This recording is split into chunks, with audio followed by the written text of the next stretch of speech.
នៅតែមិនតរកបានសង្សារថ្មីដឹងទេថាហេតុអ្វីបានជាបែបនេះ Hello, welcome to the Learning Khmer series. Alright, today very briefly we're going to start a series on learning how to actually read and write the Khmer language. Okay, so of course there's not a set romanization for Khmer, so it's very important that you actually learn the written aspect as well. It makes life a whole lot easier. It's actually a very simple written language to learn. You'll be surprised how much newspaper articles, magazine articles, whatnot you'll be able to understand in no time, how many words you can pick out. And again, this will be in a series of 3. Unfortunately, it's nearly impossible to cover all the rules in one lesson. So just break it up and give everyone a little bit of time to let everything soak in. Alright, so the consonants in Khmer itself can be divided into weak and strong. Strong, weak. A lot of people say first and second series as well. Alright? And what that means is that the strong consonants will carry one initial vowel sound, and the weak consonants will carry one initial vowel sound. Alright, so for example, in the first line here, when you see the K in the IPA, which is pronounced like a G, so gaw. So if you notice, you can't just say g. You cannot just say the initial consonant sound. It's a gaw. You have to say the initial vowel sound that goes along with the consonant. Alright, so what differentiates the strong and weak is the initial vowel sound that goes along with the consonant. Alright, and again, this chart's just a matter of memorization. Alright, so we'll go down one more. Oh yes, and again there's the IPA right there, just to make sure, so you can make a difference between the all and the o sound. You can differentiate that very clearly. Alright, strong versus weak consonants. Why is there strong versus weak? Well, as I just mentioned, they're going to carry different initial vowel sounds. And what that means is that they'll have different meanings. Alright, so even though, for example, the initial, the IP here is a T, pronounced like a T, it's still gonna have a different meaning because even when people speak it, because the vowel sound that carries with it is going to be different. It's natural, it's initial vowel sound. So here we have da and we have do. So one here meaning to link something together, and the other here meaning gutter, like a gutter in a house. Alright. Also, it's very important, if it's strong or weak will determine what vowel sound is produced with the vowel. Every vowel in Khmer, or let's say about 90% of vowels in Khmer, will have a distinct sound for a strong and for a weak. There are some that are the same for both, but most will be different for strong and weak. Alright? So we can take look at an example of this. Is we have the same two consonants here, both of the T. So da and do, and right here we're adding a little vowel to this. It's sra. We're going to add to the end of this, and so what's going to happen? The first one is going to pronounce it as a da, and the second one here is going to pronounce it as ia, so dia. So we have grandpa and duck correspondingly. All right, and so what happens here is, even though it's the same initial plus sound, the initial vowel sound is lost because we added a vowel, and it's replaced with the new vowel sound. Now, what vowel sound? Well, that's decided based on whether the consonant is strong or weak. Strong or weak. Okay, so moving on. So when the consonants are at the end of the word, well, how do we pronounce them then? Alright, and you have a simple chart right here to take a look. If you're not familiar with the IPA, at the very top here where you see gaw, this K, or this looks like a question mark without the dot at the bottom, that's just a glottal stop. Alright, so you say uh-oh, and where it's just a very sudden stop in your, I guess, your glottal region. That's just a glottal stop. Alright, and if you notice the R right here, if you've been following along with our Khmer series, the R is not pronounced at the end of a word. Alright? And again, the strong and weak for any consonants is not important. It will not determine the vowel sound, only for the initial consonant. So only in the initial consonant is knowing whether it's a strong or weak consonant important. Alright? So we're moving on. So let's take a look at examples. Alright? So we have the information now to make some words based off our charts. And again, these charts are just a matter of memorization, unfortunately. So there's several good other YouTube videos that you can see, or you can leave a message and I'll recommend some for you. Either are. So we take a look at our first word here. So we can look at the first character, or the first letter, and we look at our chart. Alright, that's a gaw. Alright, so it carries the initial aw sound. So gaw. Now what's the final consonant? The final consonant is, oh, okay, it's the same character. It's pronounced as a K at the end, so gaw. Gaw. Well, what is that? Well, that's ice. Alright, we'll take a look at a different example here. We have mo, And then let's see an N at the very end. So Mon, which is just your Mon or Mon Khmer people or Mon people who live in the Southeast Asian region. All right. And the last one here. All right. Very similar. Da. All right. We see there's no other vowels around it, so the consonant's going to carry the initial vowel sound that goes along with an A. So da, and then it's an M based on our chart right here. So dom, and there you go, which just means to fast, as in a religious fast, to abstain from eating. All right. So where do vowels go? All right. So consonants will always carry their initial vowel sound, unless there's a vowel in 1, 2, 3, or 4, in the 1, 2, 3, 4 spot around the consonant. All right. So vowels can be placed in many ways. Vowels could be, you can read there's just a combination of 1, 3, 4, 2, 1, 3, 4, 4 and 2, or 3, 4, and then it can be single by themselves. All right. And so when it's a combination, it's still going to be pronounced as one single vowel sound.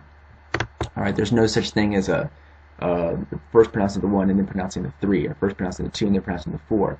That's not the case. It's a completely separate, different vowel sound, even though they may be using the same script. And this is going to be clear in the future. This the purpose of the slide is just to show the actual placement itself. All right. The consonant will be in the center. The consonant is always pronounced first, and the consonant again will determine the vowel sound. All right. So very important. So the vowels themselves. All right. And here, what I did is I just put the IPA underneath each of the vowel sounds here, which is troublesome, but it's finished. And so you can see when you use strong, and what here is I've just picked, or this was a photo, and when I did that I edited the photo.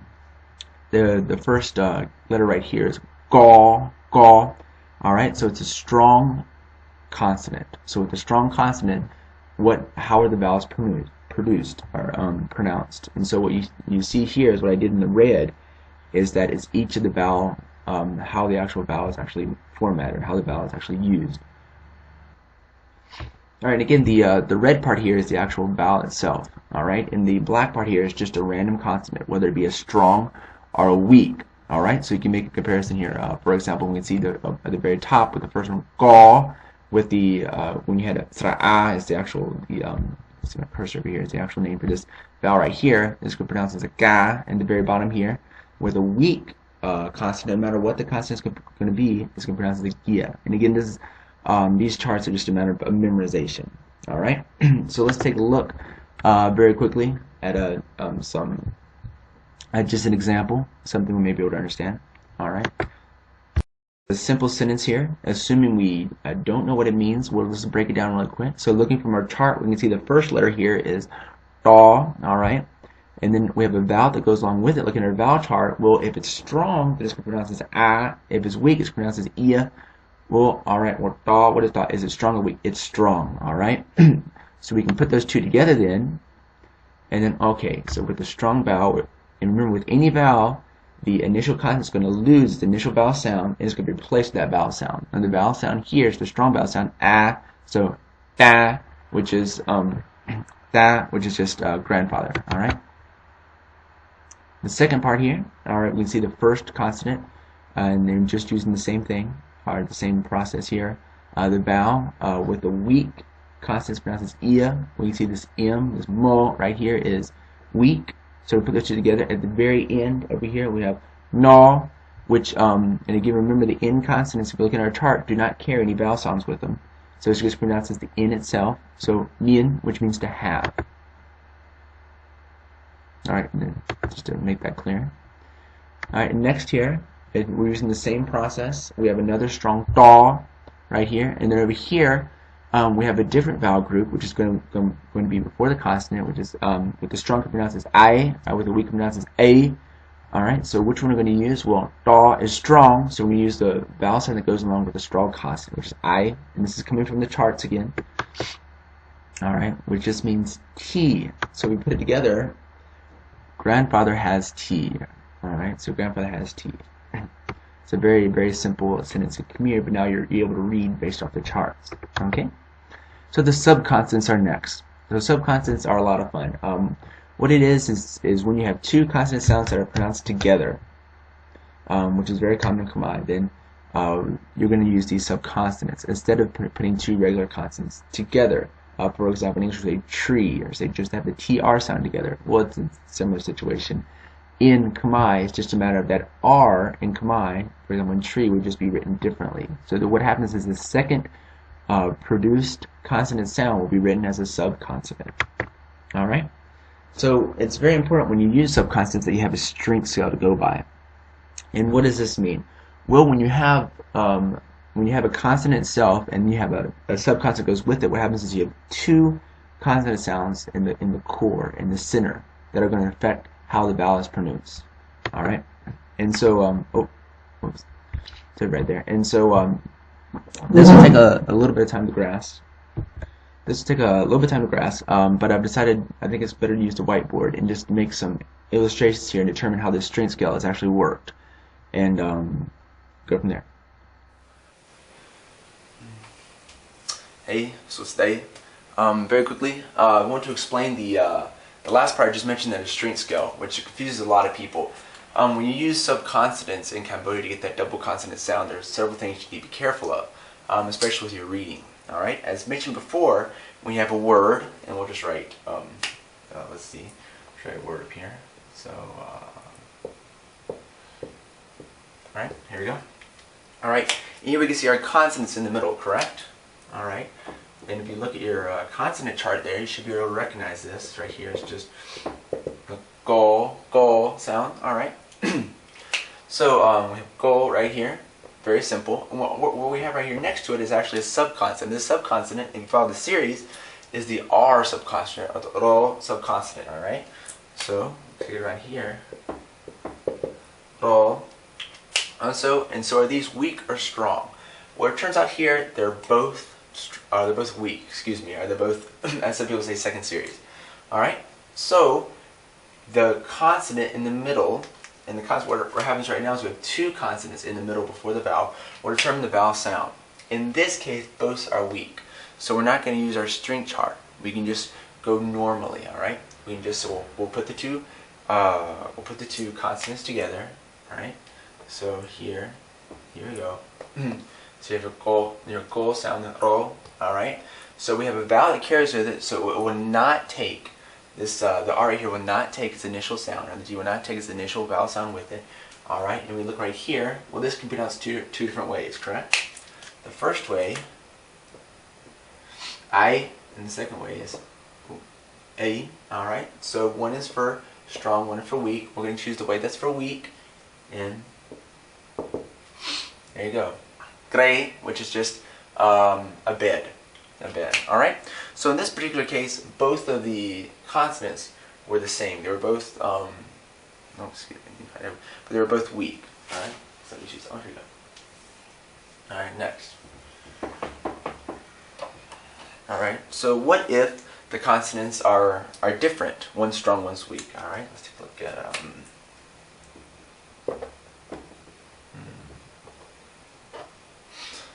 what are we going to do now? Alright, so if you look at the consonant here, in the middle we have, right here, we have first one, which is mo, and the second we have da. So one has the one has the sound, so one strong, one weak. What are we going to do? Alright, so we first look here at our strong consonant, which is pronounced as a da. We look here at our weak consonants, which is pronounced as a mo, which we look at our consonant chart, we can know this. Alright, so which one are we going to use? Well, that's when the strength scale comes into use. Alright, so I'm going to look at my strength scale now, and I see which is stronger. Is a T stronger here, or is an M stronger?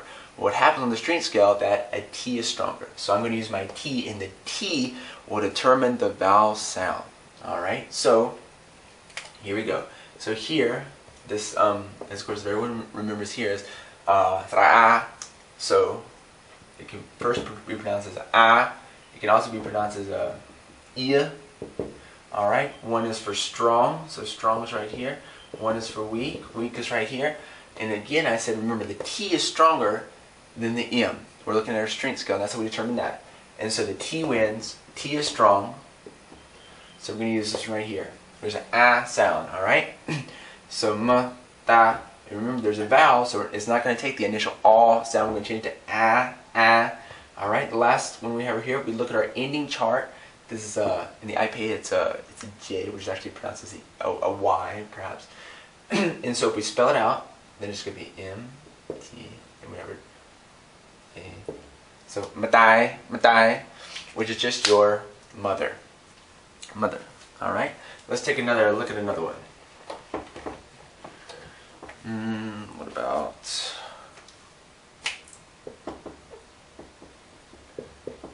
Here we are, taking our list. All right, we can see we have two consonants in here. The first one, saw. Second one over here, ro. All right. So one is an S. Oh, excuse me. The other one over here.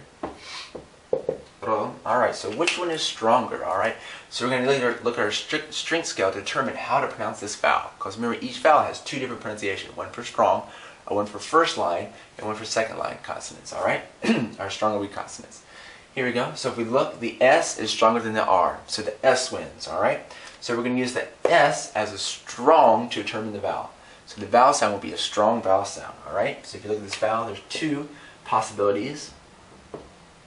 All right. One is an I, one is an E. All right. We're choosing the first one here because it goes with the strong, since this is the determining factor. So we put it together. We have Srai, which is a girl. A girl. All right.